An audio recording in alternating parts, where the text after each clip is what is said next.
وطن ای هستیم خورشید خاور، جهانم روشن است از نور کشور.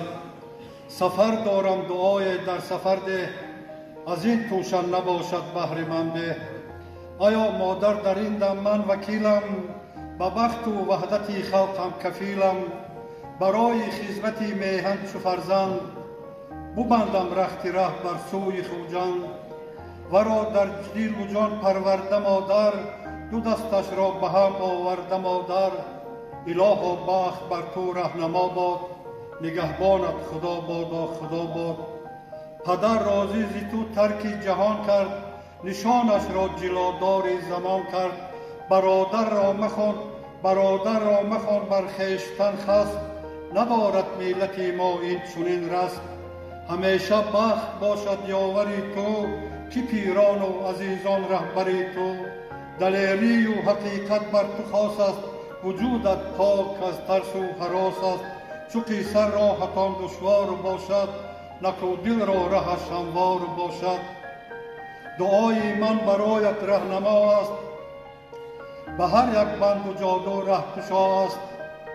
لباس ننگ و ناموست به تن کن، دفاع از خلق خویش و از وطن کن. همه دور و زمان هر فردی با ننگ، برون آورده قوم از ورطه جنگ. به مادر گشته بود آن دم عیانش، ورا داده دعا از قلب و جانش. سفرها بی خطر با امر یزدان، وکیلان رو بره بر شهر ارمان.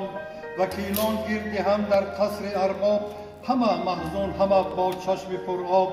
خوجندی باستانی بحر وحدت، کشاده در بروی بخت میلت.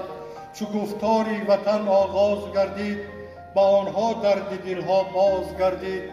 نظرها در غضب چون تیغ در بر، به دستی مژده ها شمشیر و اسپر. سمای انجمن پر زبر کینه، نگاهی آتشین برق بسینه. سینان بر جسم میهن هر زمانه، به هر جانه همه جوید مکانه. گروه در تلاشی پاره کردن، نزاع انگیختن آواره کردن. تبردار زکین از بحر مقصود، به سوی نخل قسمت آمدی زود. یکی چون بوالهوس که چون دلاله، دیگر لولی صفت میلش به فاله.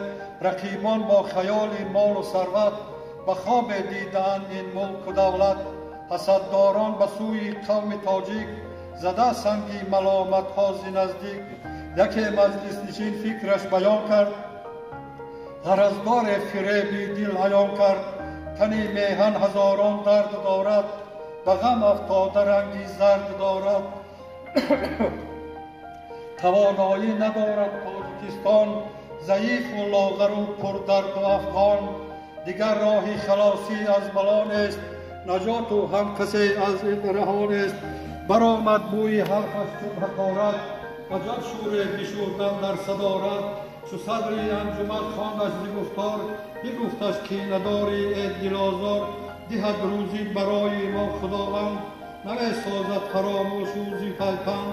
مگو حرف تو از نقل و کبابت، مگو از شربت و جام و شراب.